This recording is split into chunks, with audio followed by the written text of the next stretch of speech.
Hello fellow Stooge fans, this is the 29th Three Stooge review. We're going to be reviewing Wee Monsieur, and we might as well just get to it. We're not big fans of this. This was directed by Del Lord and written by Cyril Kramer. As I said, we're not big fans of this. It's kind of flat. We're going to do our scorecards. Hopefully you did your scorecards so we can all discuss whether this is a really good Stooge short, or a mediocre Stooge short, or a great Stooge short. I don't know how anybody else could think this is a great Stooge short, but that's up to you. So, well, for Slapstick, I give it a 2, and I'll tell you, there's a lot of slapstick in this film. Yeah. But most of it is not very funny. Now, what you can't call it the end, it's not the end, but the climactic scene towards the end of this film is really some of the funniest stuff the Stooges have ever done, in my opinion. Really? Other than that, in fact, that's the only reason that I give the slapstick comedy a 2. Otherwise, it would get a 1, because although there is plenty of slapstick gags, like there should be in any Stooge short, most of it's not very funny, in my opinion. Anyway. No, like, you know, they come out the window and Curly has watermelons. That's supposed to be funny. I mean, if you think that's funny, that's fine, but I don't know. That's not that funny. I gave the slapstick a 2 because I don't. And he's saying, you know, towards the end of the short, it gets really funny. For me, it never ramps up. There's a couple of chuckles, like I said. Really? No, it never ramps up. I mean, you were laughing. I was laughing because you were laughing. I was laughing because you were laughing. Okay. Usually, because I remember this one, and this stuff all goes over my head. By the way, I'm not a big fan. Anytime the Stooges go to these Arabic castles and stuff like that, I don't get this that much. You know, foreign lands, and the Stooges are gonna. My assumption is that they have access to sets. So I think we've discussed this before. I think that they have access to sets, and they say, well, okay, so what are we going to do with these sets? And, you know, because they have access to them. So they write something around the idea that they have access to these sets this month. And maybe some Santa costumes and a lion and this kind of thing. Yeah, I mean, well, let's skip back to the, I give it a 1 for dialogue. Me because too. Most of the dialogue in this, again, it's kind of, well, I wasn't laughing. No. There is a moment towards the end. Like, what are we going to do? Explain every little thing that we like or don't like? I gave dialogue a 1, and for the same reasons, I just, you know, it wasn't getting there for me. Yeah, there wasn't a lot of really witty dialogue, in my opinion. We have an unintentional category. I gave it a 0. I gave it a 1, and the reason that I gave it a 1 for unintentional is because, I guess I may as well go into this now. Yeah. The scene towards the end where they dance, where they pose as harem girls and dance, I think it's hilarious. And first of all, it's hilarious because the whole premise, the whole idea that they ended up in this situation, and that they have to perform as one of these harem girls for the guy, the head honcho, and all of this. Isn't he a king? Yeah, I don't know what he is. The whole thing is really, it just strikes me. Well, first of all, obviously the Stooges are very funny, but also the whole premise is so stupid, and what they're doing is so stupid. The whole thing culminates into, like, it's so stupid I can't help but laugh. I was gonna say, but not to take away from the fact that the Stooges helped make it funny, genuinely funny. And I would say this would be this short or film would be of no value if the Stooges weren't in it. I pretty much agree. Yeah. But the thing is, back to the unintentional. The reason I gave it a point for unintentional comedy is because there are some shots, like this whole scene is edited together in a way, and they used some shots, and I just don't think that all of the shots were meant to be funny. They were just a way of stringing this whole thing together. But some of the shots of Vernon Dent are just funny. But But I don't think intentionally. I don't think it's supposed to be like, here's a funny shot of Vernon Dent, we've got to use it. No, they just cut away from the Stooges because they had to cut.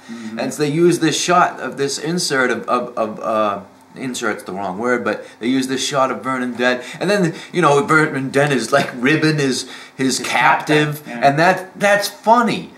But I'm not sure if it was meant to be funny. Maybe Vernon Dent knew what he was doing. If he gives it, you know, this guy's not his buddy, it's his captive. Maybe he knew what he was doing, so maybe that doesn't count. But the point is, I think there's an unintentional point here. There's some moments that strike me as even funnier because I don't think they were even meant to be funny. If that makes any sense to you at all, I don't know, but that's what I say. We rarely mark this category anyway. So the next one we have is plot. The plot gets a 1 from me. How about you? Yep, 1. Why? There isn't one. Well, the plot is basically, for some reason, they're artists in Paris. They don't pay their rent, so they got to get away. They can't pay their rent, so they end up getting evicted. They end up joining the Foreign Legion by accident. Yeah. And then they end up letting some captain or something get captured, so then they're going to go rescue the captain in order to redeem themselves. Yeah. So, I mean, that sounds like a plot. Yeah. But at least there aren't any gaping holes like there were in Termites of 1938. It's fairly solid plot, and it even gets very silly, but not silly. It's like they don't, you know, with the Santa Claus and all that stuff. It really has a potential to be really funny, but it just never really gets there until they get into that harem scene. I can hear a lot of people saying that you guys are crazy because the stuff in front of the tent with the guns and the bumping off the head and everything is just absolute classic Stooge slapstick. It is classic Stooge slapstick, but unfortunately, but it didn't make me laugh. Not in this particular film. And I don't know why. They've done this. Now, here's where I'm getting mixed up. We're at 29 now, and I forget whether we've seen that yet or not. And now, because we've taken a big hiatus, and now this is kind of sad because I actually don't remember. I don't know if we've seen a similar routine. I think we must have. Isn't Dagnabbit, I can't remember. Charlie, they must go through I don't know. I don't know which ones we've seen because we've watched them all, but we haven't reviewed them all, and now we're like, so this is a shame. So I'll tell you. So here's the thing. But I agree. It doesn't make me laugh in this film. Right. It's not funny. In the comments, let us know. And they do it really well. Yeah, they do it well, but I wasn't laughing. You know. Okay, so. You know, in the comments, let us know if we've seen the gun routine, and you'll know what I mean if you watch this one. If we've seen that gun routine, just give us. Yeah, we can talk about it in the comments. We can catch up in the comments. Right. Please catch up with us in the comments. So the supporting cast. I gave them a 2 because they do an adequate job. Yeah, it's nothing, you know, 2 for me as well because that's what it is, you know. Usually the supporting cast does well. And as far as the individual Stooges, now I think that I was being pretty fair with them and I gave them all 2s. I gave them all 2s as well. Larry probably actually gets a 1, but I'm fine with that. I mean, here's the thing. No, well, see, for me, the reason they get 2s, in fact, look, I'm sorry, but this isn't my favorite episode. However, the episode is redeemed by the harem, for me. The only reason there's any 2s on this scorecard is because of that scene. So, yeah. I mean, I love that scene. I think it's hilarious. If I never watched this one again, it wouldn't matter.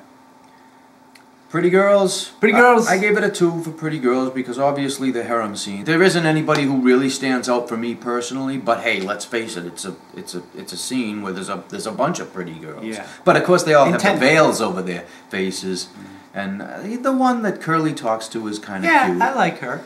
I mean, another example of how stupid this film is, like, you know, the one that Moe's talking to, you know, she doesn't do anything for me, but more importantly, what you eating, honey? Nuts? No, garlic. Like, how is that supposed to be funny? It's not funny. It's and then Larry does the pineapple. Yeah, that's not funny at all. It makes no sense. Oh, okay. I mean, the only way that makes sense is Larry is so stupid, he's gonna try to eat a pineapple, and so he's gonna squish it and juice. It doesn't make it.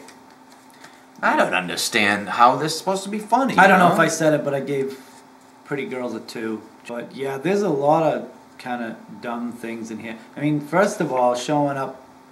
They say that no white man has ever gotten into the castle or whatever it is, and they show up as Santa Claus. Maybe that's is that the whitest thing you've ever heard, like Santa Claus? Maybe that's supposed to be funny. That's what I was thinking. That's what so that's kind of brilliant. Like, yeah, it should be funny. Yeah, exactly. This one isn't absolutely terrible, but I will say this: it's better than Termites of 38. I gave it a 15. I gave it a 14. What are you handing this to me for? Because you gotta know the next one. What is the next one? The next one is, okay, so that's the end of our review for Wee Monsieur. The 29th review of Three Stooges short from Columbia. Next time we'll be doing Tassels in the Air. Comment and subscribe to this channel so that you'll know when that video is uploaded and ready for viewing. Right, we hope to hear you. Let us know what you think of this film. Yes. And have a nice night. I know. I always say it. Get these. By the way, the other day I sat here and I read all the backs.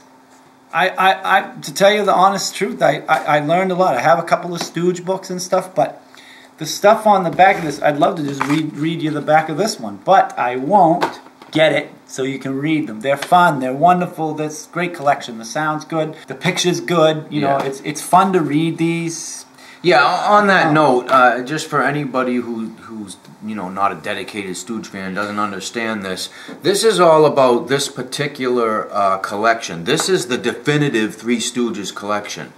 Right. There are lots of Three Stooges collections available, but they are not the definitive. They're not chronological. You couldn't get any of the Joe Besser films until recently, and all kinds of other things. So this is like the definitive. Yeah.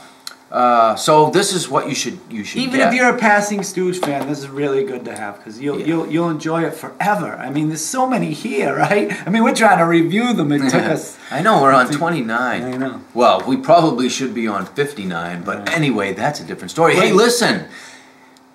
Subscribe and comment, and we'll see you next time. Three Stooges Review.